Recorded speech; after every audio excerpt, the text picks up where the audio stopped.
আমি doctors for democracy থেকে doctor Arijit Mondal, mic নাম। অরিজিৎ, প্রোফটের এবং জেপিডি এবং অভয় মঞ্চের জায়গা থেকে তুমি কালচারটাকে কিভাবে দেখছো? সময়সীমা বলা আছে। প্রশ্নটা শুধু মানে এই তিনটা অর্গানাইজেশন বা এই জায়গা থেকে থ্রেড কালচার নয়। আমি হ্যাঁ, মানে যেহেতু তুই এখানে মানে এখানে তো সব জায়গাকে সবাই রিপ্রেজেন্ট করেছে, তো ডক্টরস ফর ডেমোক্রেসি তো সংগঠনের কথাটা বললে হচ্ছে ভালো হয় আর আমরা জানতে পারি তাহলে। ঠিক আছে, তো এই যে থ্রেড কালচার নয়, হুমকি অপসংস্কৃতি, এটা তো সমাজে বিভিন্ন জায়গায় আছে। মানুষ ভয় কাকে দেখায়? যে ভয় দেখাচ্ছে সেও কি ভয় পেয়ে নেই? সে ভয় পেয়ে আছে বলে সে কিন্তু ভয়টা দেখাচ্ছে। সে কোথায় ভয় পায়? সে মনে করে এক একজন মানুষ যারা এক একজন ইন্ডিভিজুয়াল হয়ে আছে তখন আমার ভয় নেই। যখন তারা এক হয়ে যাবে, এক হয়ে কোনো প্রতিবাদ করবে, গণ অভ্যুত্থান হবে, সেটাই ভয়ের জায়গা। এইখান থেকে কিন্তু ভয়ের সংস্কৃতি শুরু হয়। ভয়ের সংস্কৃতি একই রকম থাকে না, ক্রমবর্ধমান হয়, হ্যাঁ, ডিপেন্ড করে সোসাইটির ওপরে, রাষ্ট্রের ওপরে। আমরা যত কথা বলছি রাষ্ট্র সিস্টেম, এগুলো আসলে কি?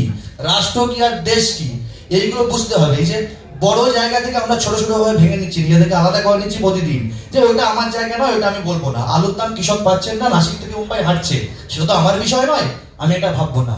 কিন্তু আমাকে বুঝতে হবে যে আমি যখন স্টেথন নিয়ে ট্রিটমেন্টটা করছি সেটা যেমন আমার একটা পার্ট, কিন্তু সেই পেশেন্ট যখন বাইরে কি জলটা খাচ্ছেন এর পিছনেও একটা রাজনীতি আছে। তাই আমি বারবার বলি, এই হুমকি সংস্কৃতি এর বাইরে থেকে বেরিয়ে আসতে গেলে, এই রাষ্ট্র দেশ এগুলোর পার্থক্য বুঝতে গেলে আমাদেরকে প্রত্যেকে এই বিরাজনীতিকরণের বাইরে থেকে বেরিয়ে এসে একটা রাজনীতি দিয়ে বুঝতে হবে। রাজনীতি কি? রাজনীতি শুধু দলীয় রাজনীতি আমি মনে করি না। হ্যাঁ, রাজনীতির একটা জায়গায় একটা কোনো অংশে দল পার্টি এগুলো হয়তো লাগে, কিন্তু এটাই কিন্তু রাজনীতি শেষ নয়। রাজনীতি মানে কি? দুটো মানুষের মধ্যে যে পারস্পরিক সম্পর্ক, একটা মানুষের সঙ্গে তার কাছের মানুষের সম্পর্ক, একটা মানুষের সঙ্গে তার পাড়ার সবার সম্পর্ক, একটা মানুষের সাথে দেশের কি সম্পর্ক, রাষ্ট্রের কি সম্পর্ক, এই সবগুলো রাজনীতি দ্বারা ডিফাইন করা হয়।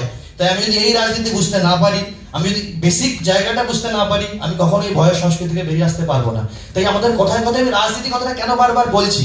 আজকে আমরা এখানে বসে এতদিন পর বিচার চাইছি, কিন্তু রাষ্ট্র সরকার সে কিন্তু খানিকটা দূর এগিয়ে গেছে, আন্দোলনকে ভেঙে দেওয়ার চেষ্টা করেছে, আলাদা আলাদা করে দিয়েছে, আলাদা আলাদা ভাবে আমাদের উপর দিয়ে বিভিন্ন ব্যবস্থা নেওয়ার চেষ্টা করছে, সরকারি চিকিৎসকদের উপর ব্যবস্থা নেওয়ার চেষ্টা করছে। কেন এটা করছে? কারণ এই সিস্টেম বা রাষ্ট্র কিন্তু জানে যে প্রত্যেকটা মানুষকে যদি আলাদা করতে পারি তাহলে আমার ভয় দেখাতে সুবিধা হবে। এটাই তো রাষ্ট্র আর দেশের মধ্যে পার্থক্য।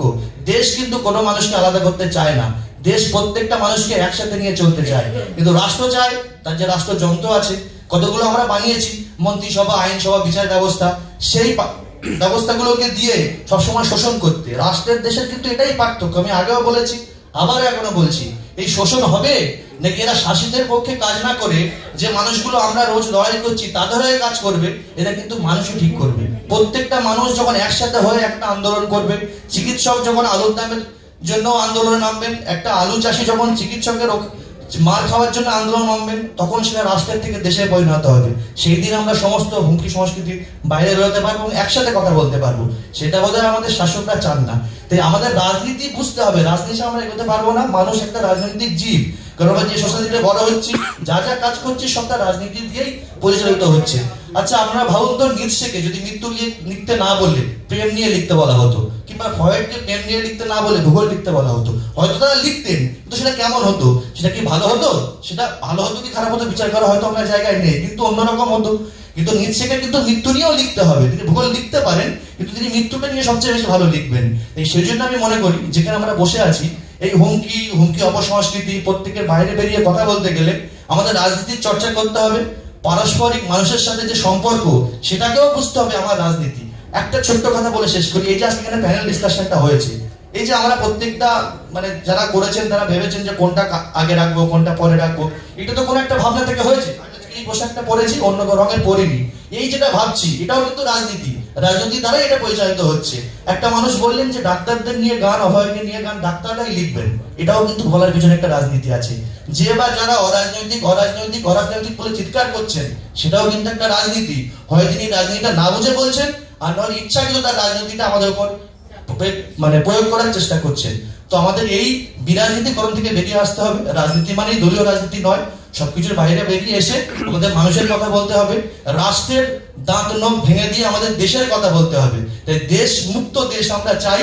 তাই আমি দুটো লাইন দিয়ে শেষ করব। সমাপ্তি হবে আমাদের মিথ্যে অহমিকার বাসন, ফিরে পাবো লাল সুতোর বাঁধন মুক্ত পৃথিবী। ধন্যবাদ ডক্টর অরিজিৎ মন্ডলকে।